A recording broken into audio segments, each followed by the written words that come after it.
Sometimes I wonder how far we've drifted from who we were meant to be. It's like somewhere along the way we forgot what it means to feel rooted, to really belong not just to a place, but to ourselves. I don't mean that in some dramatic, poetic sense.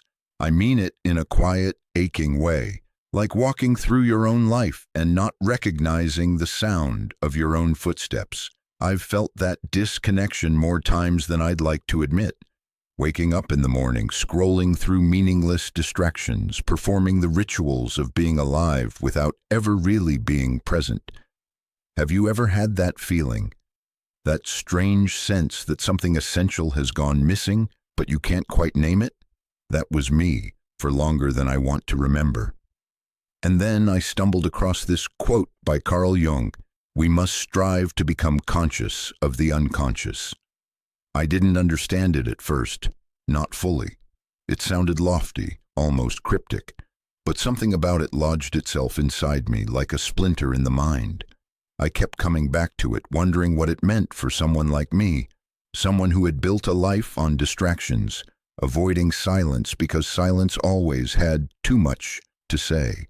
I think Jung was trying to tell us that most of what drives us, the fears, the longings, the sudden reactions we can't explain, they're not random. They're parts of us we've never truly faced. He believed that the self is not just what we see in the mirror or what we tell the world we are. It's deeper, wider.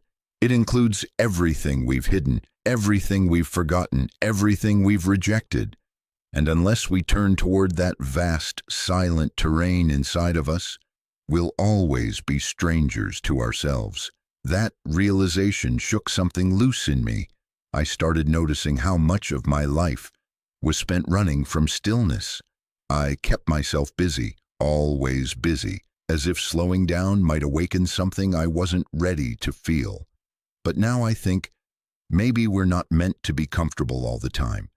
Maybe real growth starts when we finally stop numbing ourselves and ask, what is it I've been afraid to hear? There was one night in particular I remember. The house was quiet, the kind of stillness that feels like a whisper. I sat in the dark, no phone, no music, just me and that heavy silence. And something strange happened. Memories started surfacing. Old things I hadn't thought about in years. My father's quiet disappointment. The shame I felt in middle school when I cried in front of the whole class. The way I smiled too much around people just to seem easy to love. All of it coming up like ghosts from a sunken ship. And I didn't push them away. For the first time, I let them sit beside me. That was the beginning. Not a grand revelation. Not some dramatic breakdown, just a small, honest moment where I didn't run.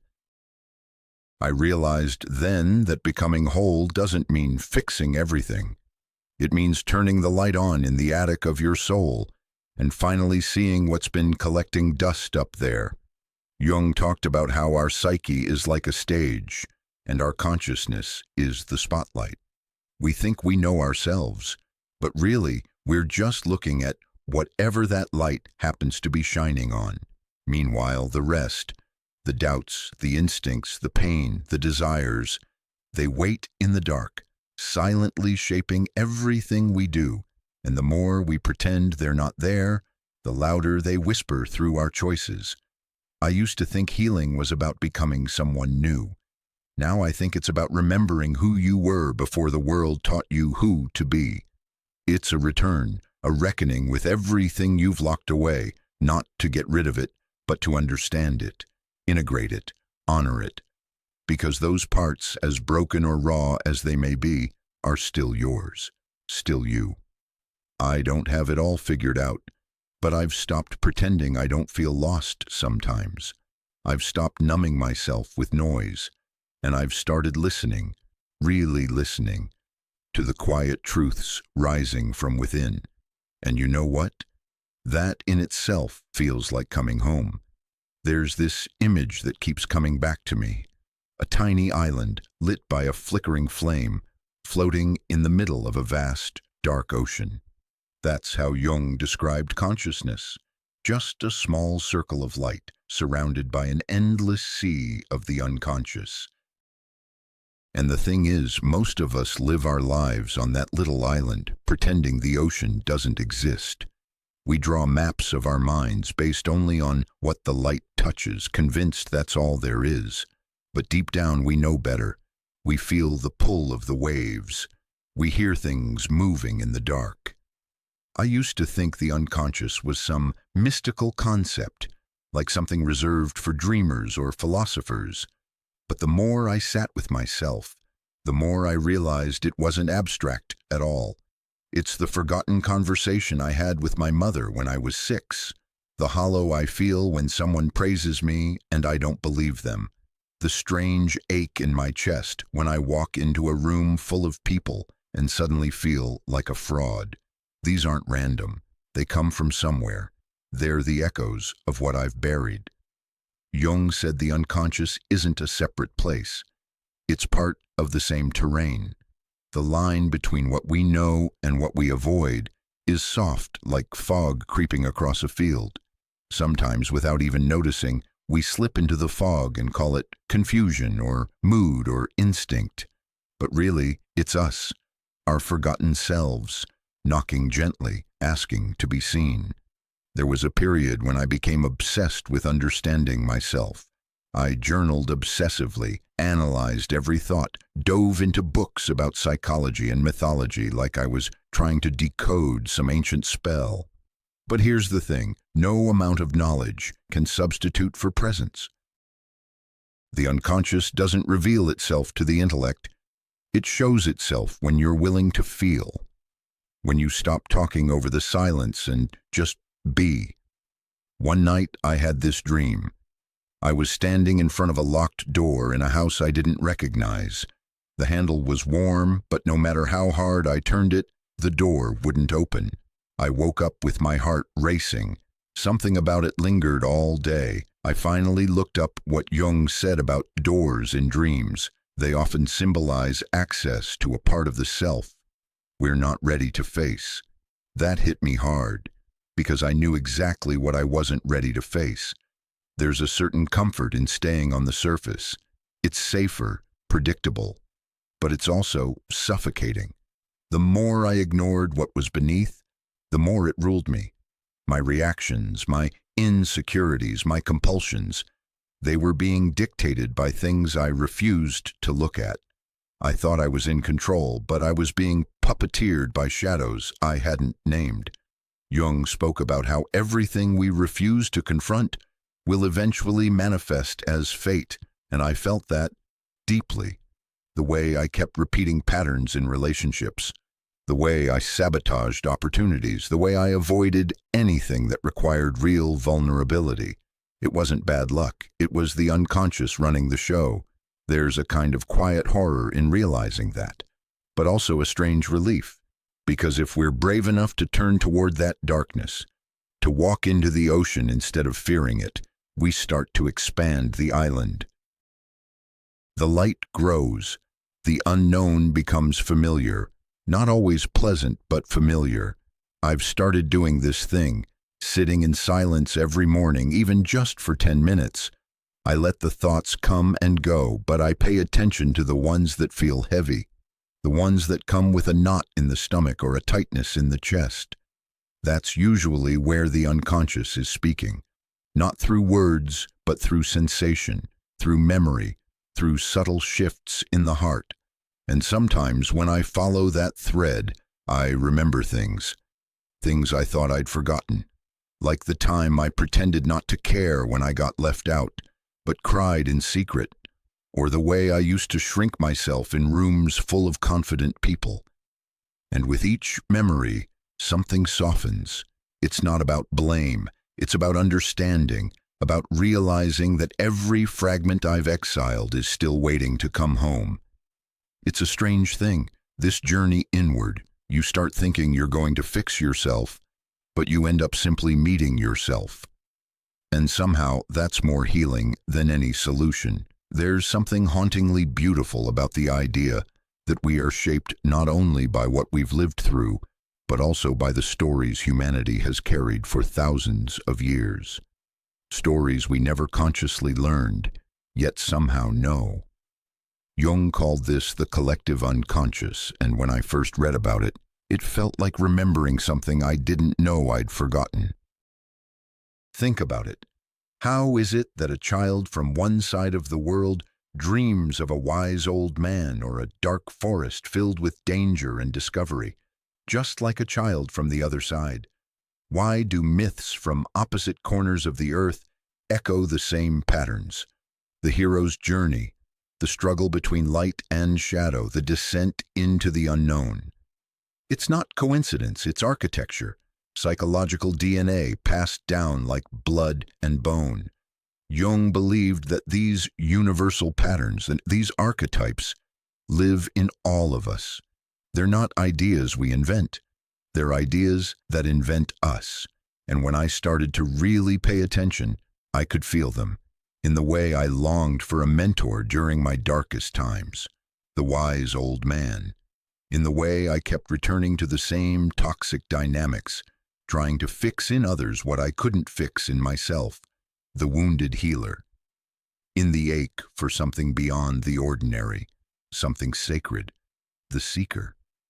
I'd never named these parts of me before, but once I did, it was like seeing the constellations in the night sky for the first time. They'd always been there, I just hadn't known how to look. It also made me think differently about my pain. I used to feel ashamed of how deeply I felt things, like there was something weak or broken in me, but now I see it differently. Those intense emotions, the repeated patterns, the dreams that refuse to leave me alone. They're all signals, messages from the depths. They're not asking to be silenced. They're asking to be heard. The personal unconscious holds our individual wounds, our repressed memories, our forgotten joys, our buried fears. But beneath that, the collective unconscious holds something older, the blueprint of being human. And when those deeper archetypes stir, it's like something ancient inside us wakes up. I remember once, during a difficult season in my life, I had a recurring dream of a crumbling bridge. Every night I'd try to cross it, and every night it would collapse. At first, I dismissed it. Stress, I told myself. But after a while, I started to wonder, what was the bridge meant to carry me toward? What was on the other side? And why was it always failing? Jung would have said the bridge was a symbol, the ego's attempt to connect the conscious with the unconscious, and its collapse was a warning. I wasn't ready yet. There was something I had to face before I could cross, something within my own psyche I was avoiding. And he was right. There was a truth I didn't want to admit to myself, that I was pretending to be okay when I wasn't, that I was holding up a version of myself I thought people wanted, while secretly crumbling inside. It was only when I allowed that version to fall apart, when I stopped trying to be fine and let myself unravel, that I finally saw what I'd been crossing toward. Authenticity, wholeness, a self that didn't need to perform. That's the thing about archetypes. They're not there to dictate who we are. They're there to remind us. They offer mirrors, not mandates. And when we recognize them, we start to see that we're not alone in our struggles, that what feels deeply personal is also profoundly universal. But modern life has made it harder to hear these echoes. We're constantly distracted, always consuming, always performing. The space where these archetypes once lived, in stories, in rituals, in dreams, has been overrun with noise. And yet, they're still there, patient, waiting, in our dreams, in the pull toward certain books or films, in the quiet voice that whispers, "There's more to this." And when we do make space, through reflection, through silence, through art or meditation, the symbols return. A wolf, a tree, a labyrinth, a child. They may not always make sense, but they carry a kind of truth that logic alone can't touch. They speak to the soul, not the brain. So now, when something stirs in me, a strange dream, an emotion I can't explain, a sense of longing I can't place, I try not to dismiss it. I try to listen. I ask, what part of me is trying to speak right now? What story is unfolding beneath the surface? Because maybe that's the real work, not to solve ourselves like a puzzle, but to read ourselves like an ancient text, to see that our pain and our joy, our fear and our courage are all chapters in a much older story. One that's been told 1,000 ways, in 1,000 voices, and is still being told through us. You know, the more I think about it, the more I realize that consciousness is both a blessing and a burden. It's what makes us human. The ability to reflect, to question, to imagine something different. But it's also what separates us from the ease of instinct. Animals don't second-guess themselves. They don't lie awake at night wondering if they're enough. They don't carry shame or regret like we do. They just are. But us? We broke away from that primal rhythm. We stepped out of the stream of instinct and started asking why. And with that came beauty, art, meaning, love. But it also came with pain, a kind of existential homesickness, a longing for something we can't quite name but feel in the silence between thoughts. Jung called it the cost of becoming conscious. And he was right. It's not cheap. It asks everything of us. There was a time when I would have given anything to be free of that burden, to not feel so deeply, to not carry so many questions. I envied people who seemed content, who could just live without constantly digging under the surface, but I've come to see that depth isn't a curse.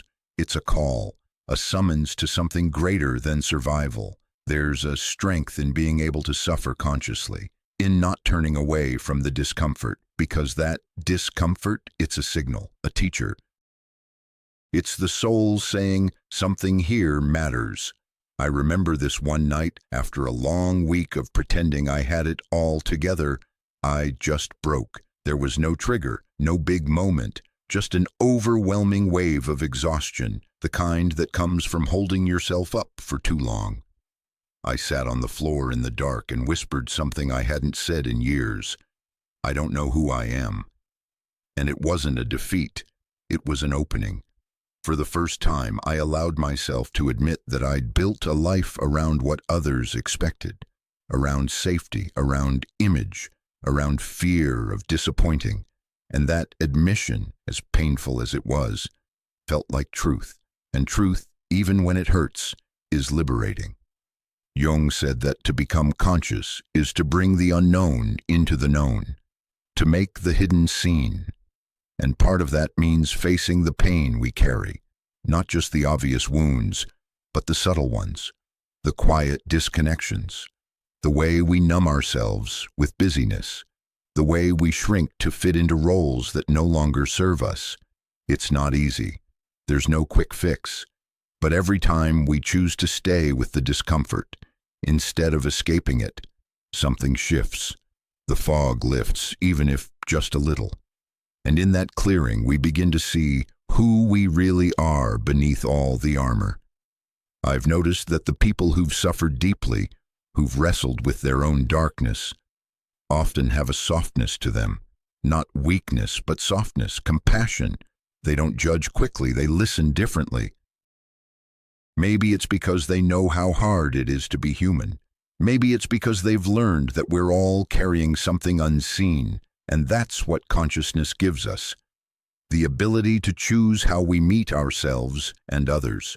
We can judge, or we can understand. We can retreat, or we can connect. We can numb, or we can feel. I don't want to numb anymore. I want to feel, even when it's messy, even when it hurts. Because in that pain, there's something real, something sacred, a kind of aliveness that no amount of comfort can replace. So now, when the heaviness comes, and it still does, I try not to run. I breathe. I ask, what is this trying to teach me? Sometimes there's no answer, just presence. But even that is enough, because presence is how we reclaim ourselves. It's how we remember that we're not just floating through this life, we're shaping it, moment by moment, breath by breath. And maybe that's the quiet miracle of consciousness, not that it saves us from suffering, but that it allows us to suffer with meaning, to turn even our darkest nights into something sacred, to walk through the storm not as victims, but as seekers, looking not for escape, but for understanding, because understanding is what heals us, not pretending, not avoiding, just the simple, raw act of sitting with what is and saying, this too is part of me. There's a moment in every journey, not the beginning, not the end, but somewhere in the thick of it, when you have to make a choice. Not a loud, dramatic one, but a quiet inner shift. A moment when you stop trying to escape who you are and instead turn inward, like a diver surrendering to the depths. For me, that moment came when I finally looked at my shadow, the parts of myself I'd been running from for so long. You know the ones. The envy I didn't want to admit to, the bitterness I buried under a smile, the self-doubt I masked with competence. For years, I told myself they didn't exist. I built an identity around being kind, calm, put together. But underneath that mask lived a different story, and Jung was right. The shadow isn't just our darkness, it's also our unclaimed strength. The parts of us we exiled because we were told they were too much, too intense, or not enough. I realized that I had suppressed not only my flaws, but my fire, my voice, my intuition, my need to say no. There's something deeply humbling about meeting your shadow. At first, it feels like failure, like the person you thought you were is slipping through your fingers. But then, slowly, it begins to feel like freedom. Because the truth is, we cannot be whole if we keep amputating parts of ourselves just to fit in. I remember sitting with a friend one night, someone I trust completely. I told them about the anger I'd been feeling, sharp, irrational, uncomfortable, the kind I was ashamed of. I thought they'd judge me. Instead, they looked at me and said, "Of course you're angry. That part of you has been ignored for too long." That sentence broke me open. I realized then that the shadow doesn't want to destroy us. It just wants to be seen. And when we deny it, it doesn't go away. It shows up in our projections, in our relationships, in our self-sabotage. But when we welcome it, even gently, it becomes a source of energy, of truth, of power. I started writing letters to the parts of myself I had rejected. The insecure child, the anxious overachiever, the jealous friend. At first it felt strange, like I was talking to ghosts. But over time, those letters became a kind of bridge, a way to acknowledge, without shame, that every part of me was trying to protect something tender, something that had once been wounded. And I realized, too, that my shadow wasn't just made of pain. It was also made of gifts I hadn't known how to carry. My intensity, my sensitivity, my stubborn refusal to settle for surface-level living.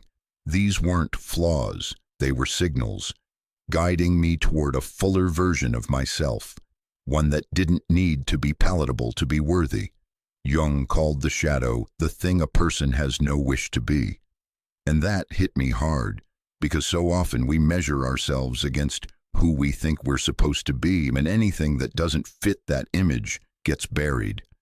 But what if the parts we're ashamed of are exactly what we need to become whole? There's a kind of peace that comes with shadow work, not the blissful light kind, but a grounded, honest peace, the kind that says, I know who I am, I've looked into the dark, and I'm still standing. Of course, the work doesn't end there. Shadows aren't something you fix. They're something you integrate. You learn to carry them with compassion, to recognize when they're speaking, to respond, not react. And in doing so, you begin to live more truthfully, not as a perfected version of yourself, but as a real one.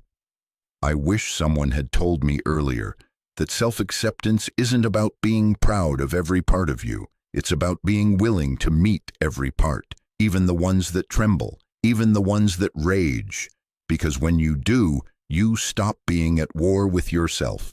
And that, I think, is one of the most radical things we can do in a world that constantly tells us to curate, to polish, to pretend.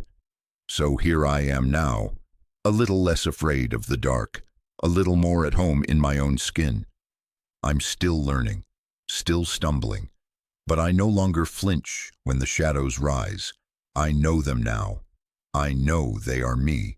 Once I began making peace with my personal shadow, something unexpected happened. The door to something deeper began to open. It was subtle at first. A dream here, a strange déjà vu there, a feeling that there was something moving beneath the surface of my thoughts. Something not just mine, but older, vaster, like a whisper from a distant memory I never lived. Jung called this the collective unconscious, and I started to feel its weight, like standing on sacred ground without realizing it until you listen closely.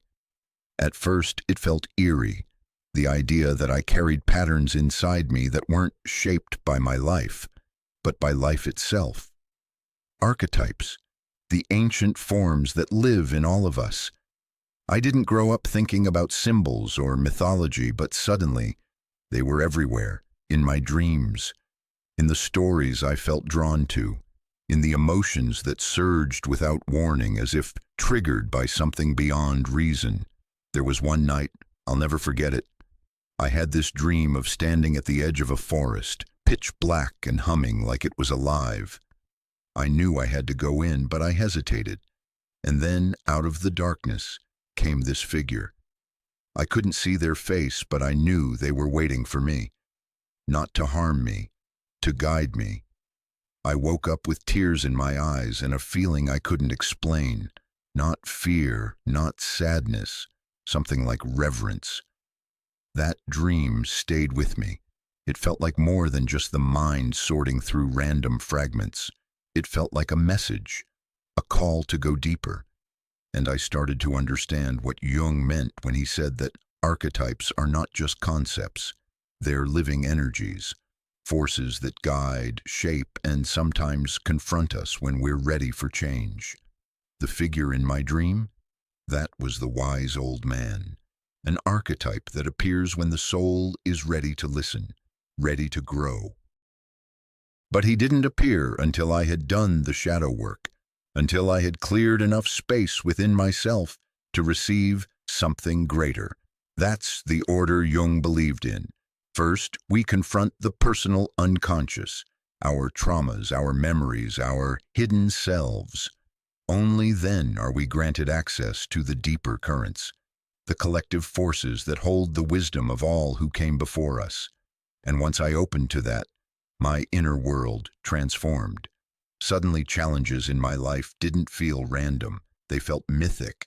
When I was forced to let go of something I loved, it wasn't just grief. It was the death archetype asking me to make room for rebirth. When I took a risk and left behind comfort, it wasn't just anxiety. It was the hero answering the call. Life became less about problems to solve and more about patterns to understand. I began to see symbols everywhere, in music, in films, in moments of stillness. A woman crying on a park bench reminded me of the Eternal Mother.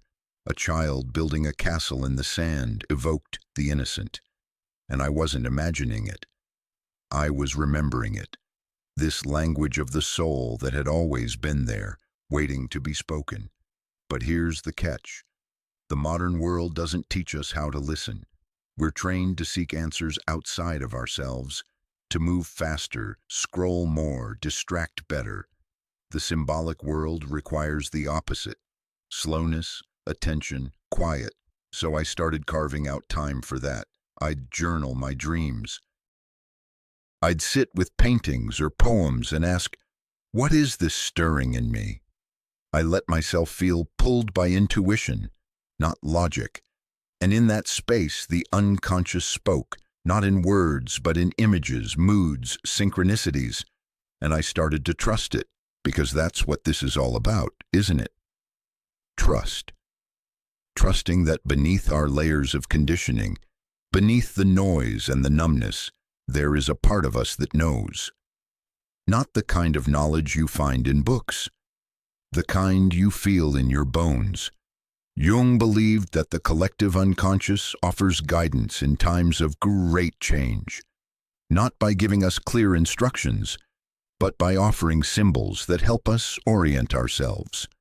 Like stars in a night sky, they don't light the whole path, but they give us direction.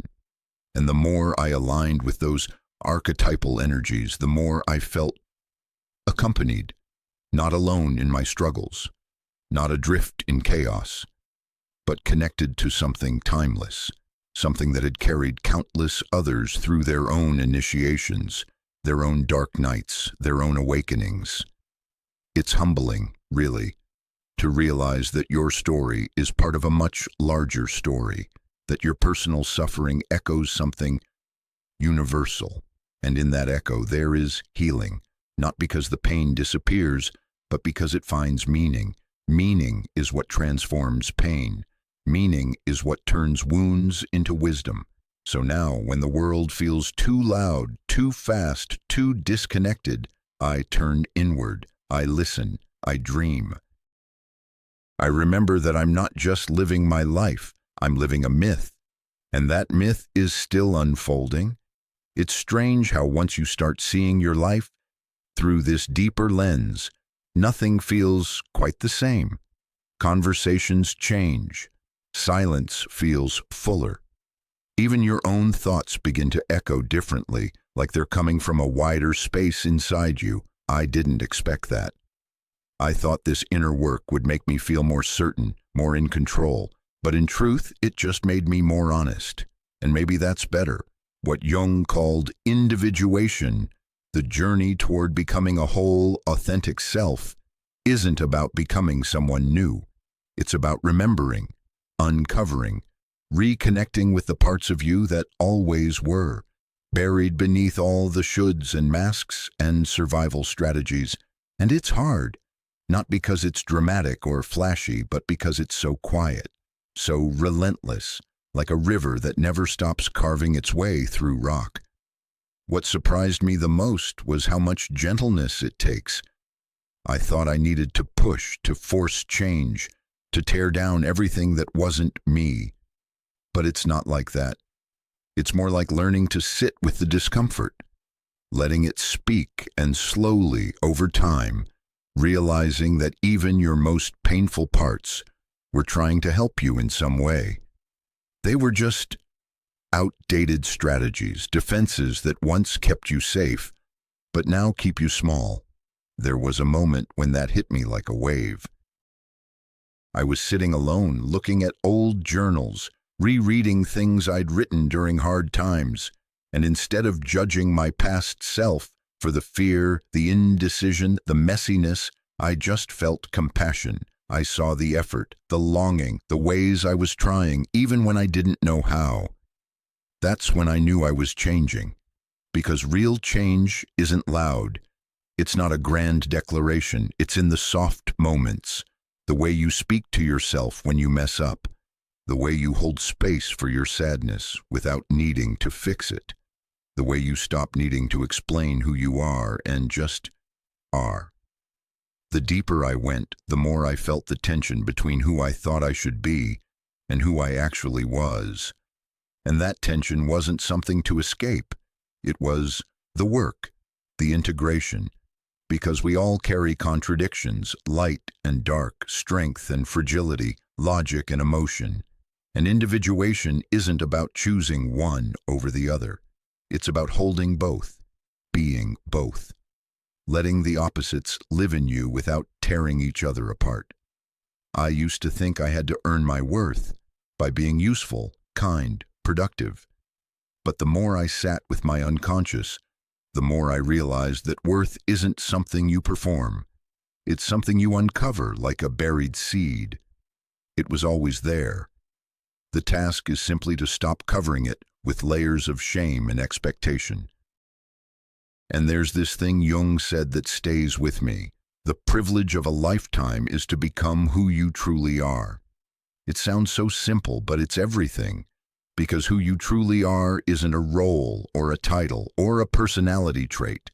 It's something deeper, something that emerges only when you stop pretending, when you get quiet enough to hear the voice beneath the noise. And yet, that voice doesn't always speak in words. Sometimes it's a pull toward a certain place, or a sudden emotion that makes no sense on the surface. Sometimes it's a dream, or a memory, or a piece of music that brings you to tears and you don't know why.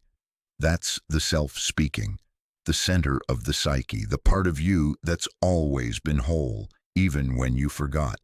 And here's the truth I've come to. Wholeness doesn't mean perfection. It means acceptance. It means loving the scar as much as the smile. It means walking through life not as a project to be improved, but as a mystery to be lived. We talk a lot about healing these days, but healing isn't a finish line. It's a relationship with your past, with your present, with the unseen parts of you that still need your care. And maybe the most radical thing you can do is stop trying to be better and start being more real. Because when you do, when you let yourself be fully human, something shifts. You begin to see others differently. You soften, you listen, you forgive. Not because everything is okay, but because you no longer need things to be perfect in order to feel peace. And that's what individuation gives you. Not a new identity, but a homecoming, a return to the center, a quiet knowing that despite everything, you are already enough. You always were. I think the most humbling part of this entire journey has been realizing how easily we can lose touch with the very thing that's trying to guide us. How, in the noise and speed of modern life, the symbolic language of the soul gets drowned out by pings, posts, and pressure. It's not that the unconscious stops speaking, it's that we stop listening. And when we do, something inside begins to dry up. I noticed it in myself. Even after everything I'd learned, I still found myself slipping into distraction, into performance, into the old habits of showing instead of feeling. I knew better, but knowing didn't protect me from forgetting. And that's when I understood something else Jung was trying to say, that we must actively protect the space for inner life. We must choose to reconnect again and again, because the forces that shape us don't just disappear. The shadow doesn't vanish because you faced it once. The archetypes don't stop surfacing because you understood them once. It's a living relationship with your depths, with the unknown, with the truth that lives in the symbols, the dreams, the subtle moods that don't fit into language. And if we don't make space for that relationship, something else will take over. That's what Jung warned us about. If the unconscious is not made conscious, it will rule your life, and you will call it fate. But it's not fate. It's just neglected truth rising in the only ways it knows how. Through chaos, anxiety, projection, illness, even collective violence.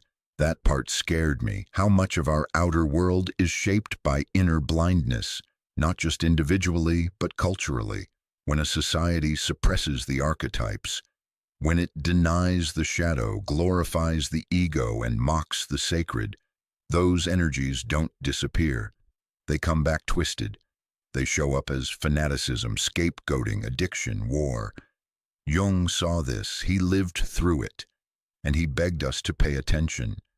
So now when I look at the world, the disconnection, the burnout, the desperation for meaning, I don't just see dysfunction. I see symbols crying out to be heard. I see a collective psyche starving for soul, for ritual, for silence, for depth.